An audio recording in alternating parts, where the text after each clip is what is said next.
Hello বন্ধুগণ, আমি সাধনা নতুন আরও একটা ঝাঁকানাকা রেসিপি নিয়ে চলে এলাম রান্নাঘরে।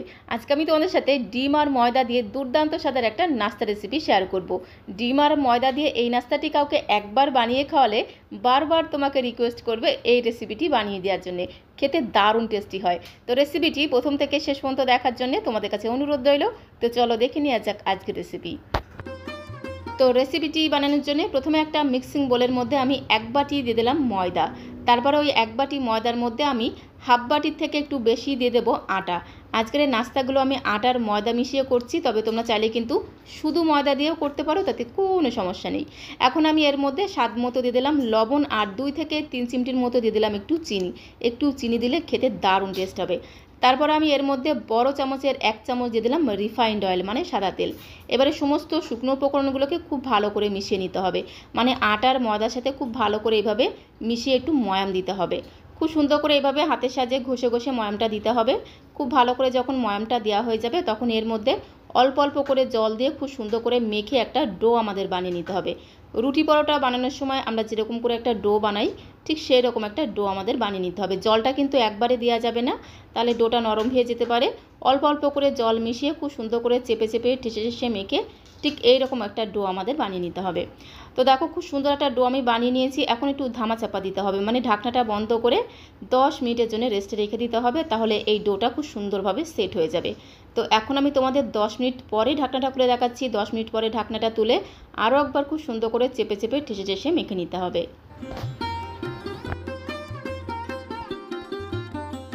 তো ডোটাকে আরও একবার খুব সুন্দর করে চেপে চেপে মেখে নিয়েছি। তারপরে এই ডো থেকে আমি লেচি কেটে নেব। আমি মিডিয়াম সাইজ করে লেচিগুলোকে কেটে নিচ্ছি। তোমরা যদি এই পরোটাগুলোকে একটু বড় সাইজ করে বানাতে চাও তাহলে লেচিগুলোকেও বড় বানাবে, আর যদি আরেকটু ছোট করে বানাতে চাও তাহলে লেচিগুলোকে আরেকটু ছোট করে বানাবে। আমি একদম মিডিয়াম সাইজ করে লেচিগুলোকে কেটে নিলাম, মানে রুটি পরোটা বানানোর সময় যেরকম করে লেচিগুলোকে কাটে ঠিক সেই রকম করে লেচিগুলোকে আমি কেটে নিলাম। এখন এই লেচিগুলোকে 2 হাতের তালুতে রেখে একটু গোল করে নিতে হবে, তারপরে লেচিগুলোকে একটু বেলে নিতে হবে। তো লেচিগুলোকে একটু বেলে নেওয়ার জন্য একটা বেলুন চাকিতে সামান্য পরিমাণে একটু আটা ছড়িয়ে দিলাম। তারপরে একটা করে লেচি হাতের তালুতে রেখে একটু গোল করে নিতে হবে, তাহলে পরোটাগুলো একদম গোল গোল তৈরি হবে। এবারে দেখো আটার মধ্যে এইভাবে লেচিগুলোকে একটু কোট করে নিতে হবে। তারপরে বেলনি দিয়ে খুব সুন্দর করে বেলে বেলে একটা বড় সাইজের পরোটা আমাদের বানিয়ে নিতে হবে। এই পরোটাটা খুব বেশি মোটা হবে না, আবার খুব বেশি পাতলা হবে না।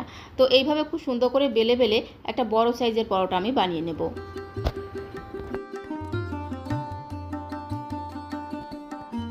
তো দেখো খুব সুন্দর করে বেলে একটা বড় সাইজের পরোটা আমি বানিয়ে নিয়েছি। তোমরা চাইলে কিন্তু এর থেকে ছোটও বানাতে পারো, তাতে কোনো সমস্যা নেই। এই পরোটাগুলো খুব বেশি মোটা হবে না, আবার খুব বেশি পাতলা হবে না। তো এরকম করে প্রত্যেকটা পরোটা আমি বেলে নেব। প্রথমে 2টো করে পরোটা আমি বেলে নেব, তারপরে একে একে সমস্ত পরোটাগুলোকে আমি বেলে নেব। আর পরোটাগুলোকে এইভাবে বেলে বেলে একটা পাত্রের মধ্যে রেখে দিতে হবে। তারপরে ঠিক একই রকমভাবে আরও একটা পরোটা আমি বেলে নেব। তো এইভাবে একটা করে লেচি হাতের মধ্যে নিয়ে একটু গোল করে নিলে পরোটাগুলোও কিন্তু গোল গোল তৈরি হবে। এই পরোটাটা আমি একটু ছোট করে বেলে নিলাম, তো তোমরা এইভাবে কিন্তু একটু ছোটো ছোটো করেও কিন্তু পরোটাগুলোকে বেলে নিতে পারো। একে একে আমি 2টো পরোটা বেলে নিলাম, আর এই 2টো পরোটাকে আমি প্রথমে একটু ভেজে নেব। তার জন্য চলে যেতে হবে ওভেনের কাছে।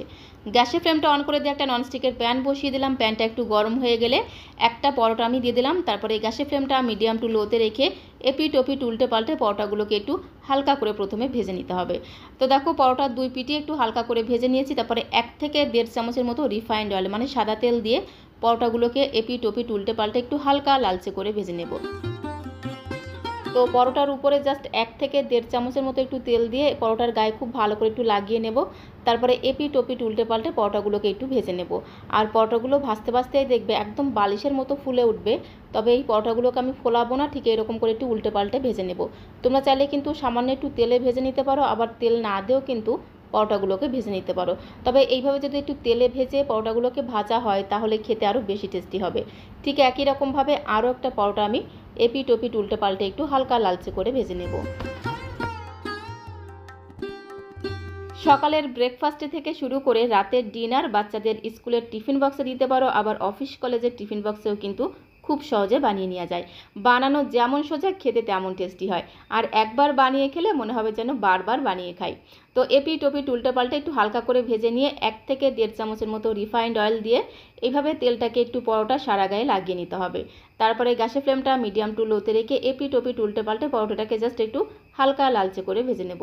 পরোটাটাকে দেখো একটু হালকা লালচে করে ভেজে নিয়েছি। আর এইভাবে যদি একটু সামান্য পরিমাণে তেল দিয়ে পরোটাটাকে ভাজা হয় তাহলে এই নাস্তা বা টিফিনটা খেতে কিন্তু আরও বেশি টেস্টি হয়। একে একে আমি দুটো পরোটা ভেজে নিলাম। ওই প্যানের মধ্যে আমি হাফ চামচ দিয়ে দিলাম সাদা তেল। তেলটা একটু গরম হয়ে গেলে এখানে দেখো একটা ক্যাপসিকামকে ঠিক এইরকম করে একটু সরু সরু করে পাতলা পাতলা করে কেটে নিয়েছি। সাথে একটা মিডিয়াম সাইজের পেঁয়াজকে ঠিক এইরকম করে একদম সরু সরু করে পাতলা পাতলা করে কেটে নিয়েছি। আর পেঁয়াজটা কাটার পরে পেঁয়াজের লেয়ারটাকে একটু আলাদা করে নিতে হবে, তাহলে দেখতেও ভালো লাগবে আবার খেতেও কিন্তু দারুণ লাগবে। জাস্ট 30 থেকে 40 সেকেন্ড একটু নেড়ে চেড়ে ভেজে নেব। একদম কিন্তু বেশি সময় ধরে ভাজা যাবে না, হাফ মিনিট ভেজে নিতে হবে। 30 থেকে 40 সেকেন্ড একটু নেড়ে চেড়ে ভেজে নিলেই কিন্তু হয়ে যাবে। তো দেখো জাস্ট 30 থেকে 40 মিনিট একটু নাড়াচাড়া করে ভেজে নিলাম। এর থেকে বেশি ভাজবো না, এরকম একটু কাঁচা কাঁচা থাকবে, তবেই কিন্তু খেতে দারুণ লাগবে। তো এটা ভাজা হয়ে গেছে, এখন একটা পাত্রের মধ্যে আমি তুলে নেব। কোনো রকম নুন হলুদ কিছুই দিলাম না, শুধুমাত্র একটু 30 থেকে 40 সেকেন্ড একটু নেড়ে চেড়ে ভেজে নিয়ে এবার একটা পাত্রের মধ্যে দেখো তুলে নিয়েছি। এটাকে এখন ঠান্ডা হতে দেব। তারপরে দেখো এইদিকে আমি যে পরোটা দুটো বানিয়ে রেখেছিলাম, পরোটা দুটো বানিয়ে রেখেছি আর এইভাবে এই স্যালাডটাও কিন্তু তৈরি করে রেখেছি। আর এইভাবে যদি একটু রেডি করে রাখা যায় বানাতে কিন্তু একদমই সময় লাগে না, খুবই অল্প সময়ের মধ্যে কিন্তু ঝটপট করে বানিয়ে নেওয়া যায়। তারপরে একটা ছোট্ট বাটির মধ্যে আমি দুটো ডিমকে ভেঙে নিলাম। তো এখানে আমি প্রথমে দুটো ডিম দিয়ে বানিয়ে দেখাচ্ছি, তারপরে তোমাদের একটা ডিম দিয়ে আমি বানিয়ে দেখাবো। চাইলে তোমরা এরকম দুটো ডিম দিয়েও বানাতে পারো, আবার একটা ডিম দিয়েও বানাতে পারো। তো জাস্ট সামান্য পরিমাণে একটু লবণ দিয়ে খুব সুন্দর করে একদম ঘোটানাটা করে দেখো ডিম দুটোকে একটু ফেটিয়ে নিলাম। এবারে চলে যেতে হবে ওভেনের কাছে। গ্যাসের ফ্লেমটা অন করে দিয়ে একটা ননস্টিকের কড়াই বসিয়ে দিয়েছি। এখানে আমি ননস্টিকের কড়াই নিয়েছি, তাহলে এই রেসিপিটা বানাতে সুবিধা হবে। কেন সুবিধা হবে সেটাও আমি তোমাদের বলে দিচ্ছি। কড়াইয়ের মধ্যে জাস্ট 1 থেকে 1.5 চামচের মতো একটু রিফাইন্ড অয়েল মানে সাদা তেল দিয়ে খুব ভালো করে একটু কড়াইয়ের গায়ে লাগিয়ে নিতে হবে। আর কড়াইতে করলে কি হবে, কড়াইয়ের নিচেটা একটু অল্প জায়গা থাকে, ডিমের অমলেটটাও কিন্তু একটু ছোটো মতো তৈরি হবে, তাহলে যে পরোটাটা আমি তৈরি করেছি পরোটাটা কিন্তু একদম এই অমলেটের শেপেই তৈরি হবে। আর যদি বড় কোনো প্যান নাও তাহলে অমলেটটাও বড় হয়ে যাবে, সেক্ষেত্রে পরোটাটা কিন্তু ছোট হয়ে যাবে। তো তার জন্য চেষ্টা করবে এরকম একটু ছোটো জায়গার মধ্যে অমলেটটা তৈরি করতে, তাহলে অমলেটের সাইজটা একদমই পুরো পরোটার সাইজে তৈরি হবে। তো অমলেটটা এইভাবে একটু সময় রেখে দিলে দেখবে উপরটা একটু একটু শুকিয়ে যাবে, তবে পুরোটা শুকিয়ে গেলে হবে না, একটু কাঁচা থাকতে থাকতে যে পরোটাটা আমি তৈরি করে রেখেছিলাম সেই পরোটাটা আমি এর উপরে দিয়ে দিলাম। দিয়ে খুব ভালো করে এইভাবে একটু চেপে চেপে সেট করে দেবো। এইভাবে একটু 1 মিনিট রেখে দিলেই দেখবে পরোটাটা খুব সুন্দরভাবে সেট হয়ে যাবে। অমলেটটা যেহেতু পরোটার থেকে একটু বড় হয়ে গেছে, তাই সাইড থেকে এভাবে অমলেটটাকে একটু কেটে কেটে আমি তুলে নেব, তাহলে পরোটার আকারে শেপ হয়ে যাবে, দেখতে ভালো লাগবে। চাইলে তোমরা এরকম কেটে বাদ দিতে পারো, আবার নাও দিতে পারো। তবে তোমরা চাইলে কিন্তু ছোটো একটা প্যানের মধ্যে অমলেটটা তৈরি করতে পারো, তাহলে একদম পরোটার মতো শেপ তৈরি হবে। তো এইভাবে সাইড থেকে আমি একটু কেটে কেটে তুলে নেব। এইবারে গ্যাসের ফ্লেমটা মিডিয়ামে রেখে এইভাবে খুন্তি দিয়ে চেপে চেপে অমলেটের নিচের দিকটাকে একটু ভেজে নেব। উপরের দিকটা কিন্তু ভাজবো না, যেহেতু পরোটাটা আগেই ভাজা আছে, তাই পরোটার দিকটা আর ভাজবো না, শুধুমাত্র অমলেটের দিকটা একটু ভেজে নিতে হবে। তো অমলেটের দিকটা খুব সুন্দর করে ভেজে নিয়েছি। এবার একটা প্লেটের মধ্যে তুলে নিতে হবে। যে প্লেটের মধ্যে রাখবো অমলেটের দিকটাকে উপর দিক করে রেখে দিতে হবে। এবারে তোমাদের আরও একটা অমলেট আমি তৈরি করে দেখাচ্ছি। এবারে আমি তোমাদের একটা ডিম দিয়ে তৈরি করে দেখাচ্ছি। তোমরা চাইলে এইভাবে একটা ডিম দিয়েও কিন্তু রেসিপিটা বানাতে পারো। তো একটা ডিম আমি বাটির মধ্যে ভেঙে নিয়েছি, তার মধ্যে একদম সামান্য পরিমাণে একটু লবণ দিয়ে একটা হ্যান্ড উইস্কের সাহায্যে খুব সুন্দর করে একদম ঘোটানাটা করে দেখো ফেটিয়ে নিলাম। তারপরে চলে আসলাম প্যানের কাছে। প্যানের মধ্যে আমি হাফ চামচ দিয়ে দিলাম সাদা তেল। তো তেলটাকে খুব সুন্দর করে একদম ঘোটানাটা করে প্যানের গায়ে একটু লাগিয়ে নিলাম। তারপরে আমি একটা ডিম প্যানের মধ্যে দিয়ে দিলাম। আর ডিমটাকে দেওয়ার সাথে সাথে এইভাবে প্যানটাকে একটু ঘুরিয়ে নেব, তাহলে দেখবে খুব সুন্দরভাবে কিন্তু অমলেটটা একদম গোলভাবে তৈরি হবে। তো এইভাবে একটু রেখে দেবো, যখন উপরটা একটু শুকিয়ে যাবে, তবে পুরোটা না, একটু কাঁচা থাকতে থাকতেই আমি বাকি যে পরোটাটা রেখেছিলাম সেই পরোটাটা উপর দিয়ে এইভাবে দিয়ে একটু সেট করে দেবো। এই পরোটাটা একটু ছোট, তাই এই সাইড থেকে এইভাবে একটু কেটে নেব। যেহেতু অমলেটটা একটু বড় হয়ে গেছে, সাইড থেকে এইভাবে একটু কেটে কেটে তুলে নেব, তাহলে দেখতেও ভালো লাগবে। চাইলে তোমরা এরকম কাটতে পারো, আবার না কেটে নিলেও কোনো সমস্যা নেই। নিচের দিকটাকে মানে অমলেটের দিকটাকে একটু ভেজে নিতে হবে, উপর দিকটাকে ভাজার কোনো প্রয়োজন নেই। তো দেখো একে একে দুটো অমলেট ভেজে আমি একটা প্লেটের মধ্যে তুলে নিলাম। আর এই অমলেটের দিকটাকে এইভাবে উপর দিক করে রেখে দিতে হবে, তাহলে রেসিপিটা বানাতে সুবিধা হবে। এবারে একটা করে দেখো অমলেট এইভাবে আমি একটা প্লেটের মধ্যে রেখে দিলাম। তো এখন আমি এই অমলেটের উপরে প্রথমেই দিয়ে দেবো একটু টমেটো সস। এখান থেকে আমি 2 চামচের মতো টমেটো সস অমলেটের উপরে দিয়ে খুব ভালো করে অমলেটের সারা গায়ে একটু লাগিয়ে নেব।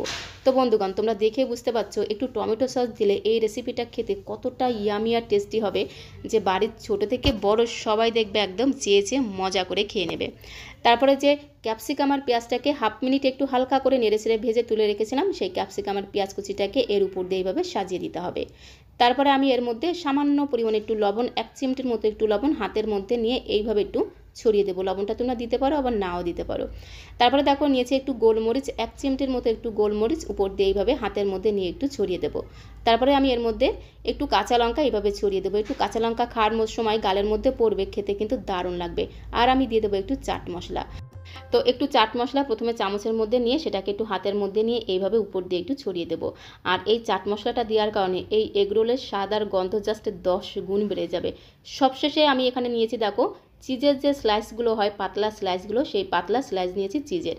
তো হাতের কাছে যদি চিজ থাকে উপর দিয়ে এভাবে একটু চিজ তোমরা গ্রেট করেও দিতে পারো। যেহেতু পাতলা চিজ আমি এইভাবে একটু ঝিরিঝিরি করে কুচি করে দিয়ে দিলাম। আর উপর দিয়ে সবশেষে যদি এইভাবে একটু চিজ দেওয়া হয় তাহলে খুব সুন্দর টেস্ট হবে, সাথে সাথে ঘ্রাণটাও কিন্তু দুর্দান্ত হবে। দুই সাইড থেকে এইভাবে একটু মুড়ে দিলেই দেখো কত সুন্দর টেস্টি টেস্টি একটা এগরোল কিন্তু তৈরি হয়ে গেছে। আর ঘরে তৈরি এই এগরোলটা কিন্তু দোকানের কেনা এগরোলের থেকে 10 গুণ বেশি টেস্টি হয়। রেসিপিটি ভালো লাগলে একবার হলেও তোমরা বাড়িতে ট্রাই করে দেখতে পারো। আশা করি তোমাদেরও ভীষণ ভীষণ ভালো লাগবে। তো এগরোলের মুখটা যাতে একটু খুলে না যায় তার জন্য এখানে আমি দুটো কাঠি নিয়েছি। তো তোমাদের হাতের কাছে যদি টুথপিক থাকে তোমরা টুথপিক দিয়ে এইভাবে একটু আটকে নিতে পারো। আমি এখানে নারকেল পাতার যে কাঠিগুলো হয় সেই কাঠি দিয়ে আটকে নিলাম। তো দেখো কত সুন্দর একটা টেস্টি টেস্টি আর কত সুন্দর একটা ইয়ামি এগরোল কিন্তু তৈরি হয়ে গেছে। ঠিক একই রকমভাবে আরও একটা আমি তোমাদের তৈরি করে দেখাচ্ছি। পরোটার দিকটাকে নিচের দিকে রেখে অমলেটের দিকটাকে উপরে রাখতে হবে। তার উপর দিয়ে 2 চামচের মতো টমেটো সস ছড়িয়ে দিতে হবে। তারপরে এইভাবে ক্যাপসিকাম আর পেঁয়াজ কুচিটাকে দিয়ে তার উপরে স্বাদ মতো লবণ, একটু কাঁচা লঙ্কা, একটু গোলমরিচের গুঁড়ো, একটু দিয়ে দেবো চাট মশলা। তারপরে সবশেষে এর উপর দিয়ে একটু চিজ দিয়ে দেবো। চিজটাকে তোমরা গ্রেট করেও দিতে পারো, আবার এইভাবে একটু ঝিরিঝিরি করে কুচি করে দিতে পারো। আর সবশেষে যদি একটু চিজ দেওয়া হয় তাহলে এই এগরোলটা খেতে জাস্ট ভীষণ টেস্টি হবে আর খুব সুন্দর একটা ঘ্রাণ হবে, যার কারণে বাড়ির ছোট থেকে বড় সবাই একদম দেখবে চেয়ে চেয়ে খাবে। এভাবে দুই সাইড থেকে একটু মুড়ে নেব, মুখটা যাতে খুলে না যায় তার জন্য এইভাবে দুটো কাঠি দিয়ে একটু আমি আটকে দিলাম। তো এখন এই এগরোল দুটোকে আমি স্যালাডের সাথে সার্ভ করব। তার জন্য একটা প্লেটের একটা সাইডে সামান্য পরিমাণে একটু শশা কুচি নিয়ে নিলাম, সাথে একটু পেঁয়াজ কুচিও নিয়ে নেব। তারপরে এগরোল দুটোকে খুব সুন্দর করে সাজিয়ে দেবো। আর এইভাবে সাজিয়ে যদি কারোর সামনে দেওয়া হয় সে তো খুশি হয়ে যাবে আর খাওয়ার পর পুরো অবাক হয়ে যাবে। একবার খেয়ে বারবার তোমাকে রিকোয়েস্ট করবে এইভাবে ঘরে এগরোল বানিয়ে দিতে। তো এইভাবে দেখো ডিম আর ময়দা দিয়ে খুব সহজে তোমরা বাড়িতে এগরোল বানিয়ে নিতে পারো, খেতে জাস্ট অপূর্ব টেস্টি হয়। রেসিপিটি ভালো লাগলে একটা লাইক আর শেয়ার করে দেওয়ার অনুরোধ রইল। নতুন বন্ধু হয়ে থাকলে চ্যানেলটিকে সাবস্ক্রাইব করে দিয়ে পাশে থাকার অনুরোধ রইল। সবাইকে অসংখ্য ধন্যবাদ।